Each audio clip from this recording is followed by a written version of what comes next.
আসসালামু আলাইকুম। আমি পঞ্চম শ্রেণী অনুশীলনী 9-এর আরেকটি অঙ্ক এখন শেখাবো। তোমরা যারা অন্য অঙ্ক দেখোনি, আমার অন্য ভিডিওতে আগের অঙ্কগুলো দেখে নেবে। অনুশীলনেরই অন্য অঙ্ক আমি করিয়েছি এবং পরবর্তীতে আরও করাবো। যদি দেখতে চাও তাহলে সাবস্ক্রাইব করো। এখন দেখো যে আগে প্রশ্নটা সম্পর্কে আমরা ভালো করে বুঝে দেখব যে বার্ষিক 15% মুনাফায় কোনো ব্যাংক থেকে কিছু টাকা ঋণ নিয়ে 1 বছর পর 1680 টাকা মুনাফা দেওয়া হলো। আসল কত ছিল? তা আমি তো প্রথমেই বলেছি যে কোনো অঙ্ক করার আগে আমাদের সবার আগে সমস্যা সম্পর্কে আমাদের ভালোভাবে বুঝতে হবে। প্রশ্নটা ভালো করে পড়ব এবং এই সমস্যা সম্পর্কে আমরা ভালো করে বুঝে দেখব যে কি দেওয়া আছে আর কি চেয়েছে অঙ্কে, এটা খেয়াল রাখতে হবে।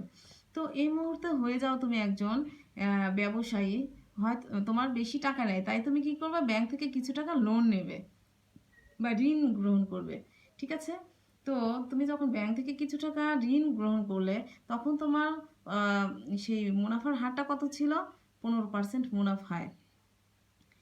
তো এখন তুমি অঙ্কে কিভাবে বুঝবে যে এটা মুনাফার হার? যখন দেখবে যে এখানে এই যে পার্সেন্টেজের চিহ্নটা দেওয়া আছে, আবার অনেক সময় পার্সেন্টেজের চিহ্ন না দিয়ে সামনে শতকরা লেখা থাকতে পারে বাংলায়, যে শতকরা বানানটা লেখা থাকতে পারে। তো ওই শতকরা সামনে থেকে দেখে অথবা এই পার্সেন্টেজ দেখে আমরা বুঝে নেব যে এটা হচ্ছে আমাদের মুনাফার হার। তাহলে বার্ষিক এত পার্সেন্ট মুনাফায় কোনো ব্যাংক থেকে কি করলে কিছু টাকা তুমি ঋণ নিয়েছো, কত টাকা নিয়েছো সেটাই তোমাকে বের করতে হবে। তো প্রশ্নটাকে ভালো করে পড়ে দেখি যে ব্যাংক থেকে কিছু টাকা ঋণ নিয়ে 1 বছর পর, সময়টা কত? 1 বছর। অনেক সময় 5 বছর পর দেওয়া থাকতে পারে, 10 বছর পরও দেওয়া থাকতে পারে। এখানে 1 বছর পর দেওয়া আছে, ঠিক আছে। তো 1 বছর পর 1680 টাকা মুনাফা দেওয়া হলো। তো এই মুনাফাও যা সুদও তাই, ঠিক আছে। তো এখানে আসল কত ছিল, তার মানে এই আসলটা চেয়েছেন।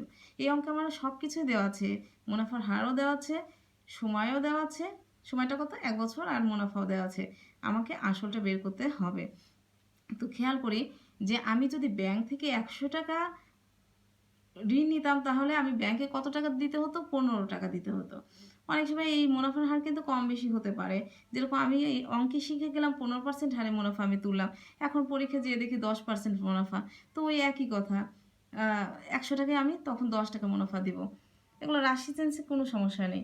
আবার এখানে এই 100 টাকা যদি আমি ব্যাংক থেকে তুলতাম 15 টাকা দিতে হতো, কিন্তু আমি কি 100 টাকা নিয়েছিলাম? না। কারণ আমি যখন মুনাফা 1680 টাকা মুনাফা দেবো, মানে সুদ দেবো, সুদও যা মুনাফাও দাও এবং লাভ একই কথা। তা আমি এত টাকা যখন মুনাফা দেবো অবশ্যই আমি এর চেয়ে বেশি টাকা মুনাফা, মানে আসল নিয়েছিলাম, মানে ঋণ নিয়েছিলাম, তাই না? তো এটা আমাকে মাথায় রাখতে হবে যে আমি যদি শুধু 100 টাকা মুনাফা নিতাম তাহলে 15 টাকা দিতাম, কিন্তু যখন আমি 1680 টাকা মুনাফা দেব অবশ্যই আমার এই আসলটা অবশ্যই বেশি ছিল, সেই আসলটাই আমাকে বের করতে হবে। তাহলে এই আসল যখন আমি বের করবো কার হেল্প নেব? মুনাফার হার, সময় এবং মুনাফা, এই তিনজনের হেল্প নিয়ে আমি আসল বের করব। তাহলে আমাদের দেওয়া আছে কি কি লিখি।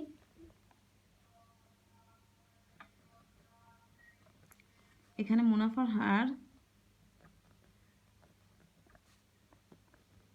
কত?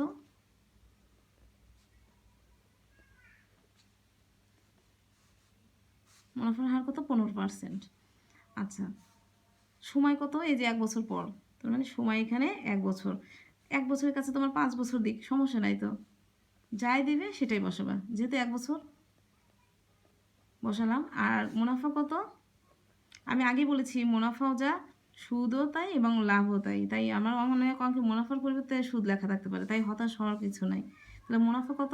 1680 টাকা। আর অঙ্কে কী চেয়েছে? আসল কত। তাহলে আসল সমান হট।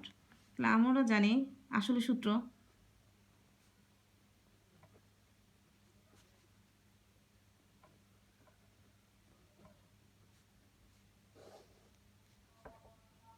একশো গুণন মুনাফা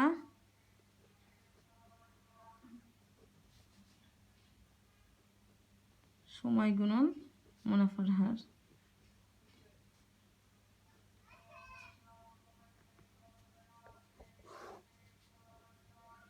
মুনাফা কত দেওয়া আছে?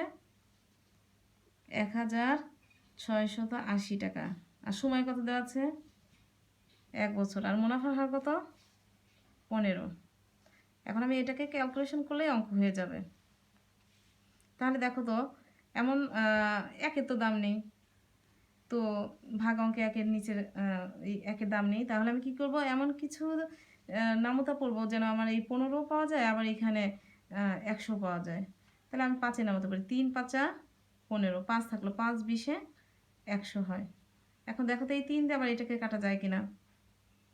যখন তুমি দেখবা যে কাটতে পারতেছো না বড় সংখ্যা, তখন এই 3 দিয়ে তুমি এই 1680-কে ভাগ করে দেখো পারো কিনা। চলো আমরা সাইডে দেখি।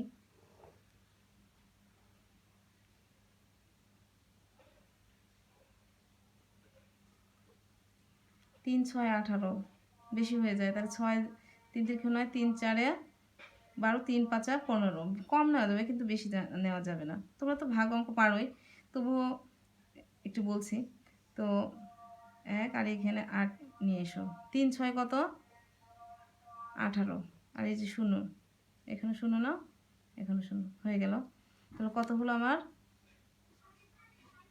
560। এখন এটার সাথে আমি 2 দ্বারা গুণন করব, গুণন করলেই আমার হয়ে যাবে।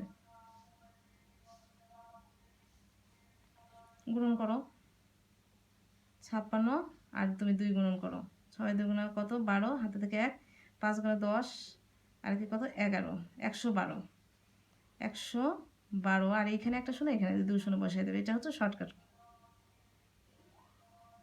তাহলে আমার আসল কত ছিল? 11,200 টাকা, আর আমার মুনাফা কত? 1,680 টাকা। তো উত্তর আসল কত?